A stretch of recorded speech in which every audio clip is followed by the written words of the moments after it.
Nous tenons aujourd'hui l'un des derniers conseils métropolitains de ce mandat, avec en particulier le vote du dernier budget primitif.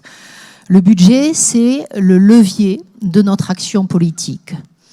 Or, pendant 6 ans, pendant la durée de ce mandat, Monsieur le Président de Toulouse Métropole, vous avez eu pour objectif politique de tenter de rendre crédibles des promesses qui ont été faites par le maire de Toulouse en 2014. Vous avez eu pour objectif politique de préparer des tracts de campagne pour mars 2020, comme l'ordre du jour de notre séance l'illustrera encore aujourd'hui, et d'ailleurs comme vos interventions liminaires l'illustrent également.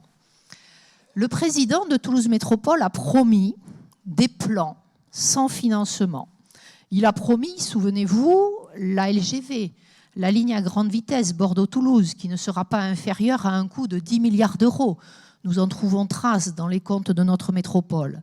Il a promis le PARM, le plan d'aménagement routier métropolitain, 2 milliards d'euros pour 305 projets à horizon 2040, sans également financement fléché.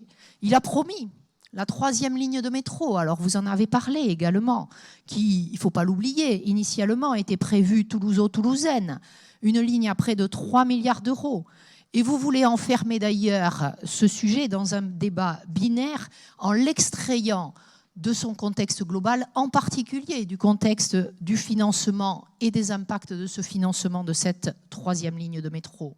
Vous avez promis le grand parc Garonne, avec en particulier pour les Toulousains le parc du Ramier, un plan guide à l'horizon 2030, pour l'heure non chiffré et non financé. Vous avez promis le rêve, le réseau Express Vélo qui porte fort bien son nom, un rêve. Vous avez promis des projets d'investissement métropolitains. Vous avez promis aux Toulousains sans budget, parfois même sans chiffrage.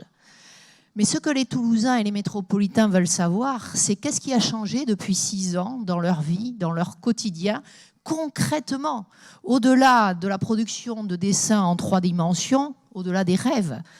Eh bien, écoutez, les constats, ils sont là. Quand nous discutons avec nos concitoyens, de quoi nous parlent-ils? Eh bien, récemment, par exemple, du service public des transports, des exemples de pannes, de travaux.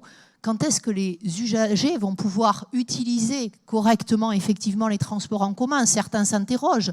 Vont-ils être remboursés pour services non rendus de tram ou de métro?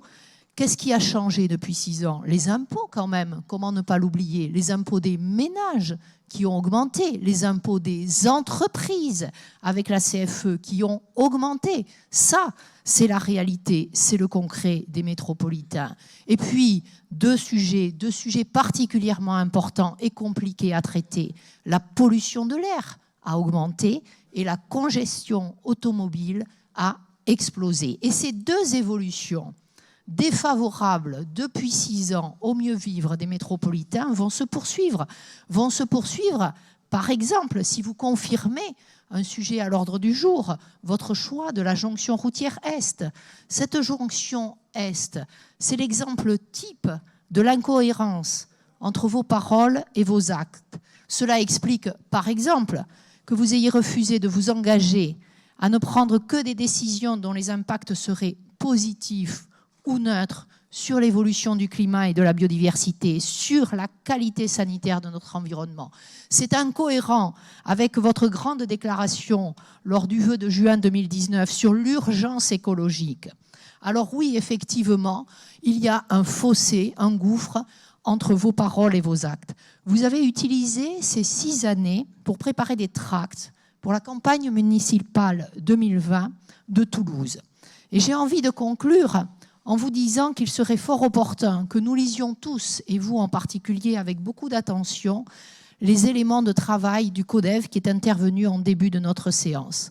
J'ai envie de vous citer l'un des points que j'ai encore relu hier soir. La métropole était la grande absente de la campagne électorale de 2014 et certains regrettent de ne pas pouvoir choisir pour qui voter sur la base d'un programme politique métropolitain. C'est particulièrement vrai pour les habitants des communes autres que Toulouse. Les habitants, les électeurs de la commune centre, ayant le privilège de voter indirectement aussi pour élire le président de la métropole.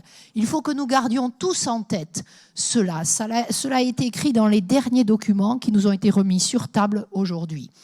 Et je voudrais également indiquer, comme l'a dit François Lépineux tout à l'heure au nom de notre groupe, oui, nous devons aller plus loin sur les préconisations que nous apporte le CODEV. Dans le document, il est inscrit « aller plus loin, chiche ». Moi, je vous saisis pour notre groupe, en particulier du pavé, une métropole solidaire et complémentaire.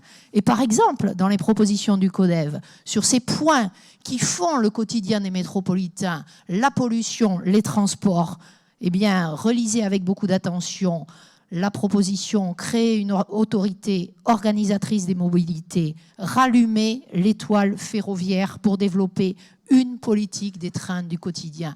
La liste est longue. S'il devait y en avoir deux prioritaires, par exemple, ce sont ces deux-là.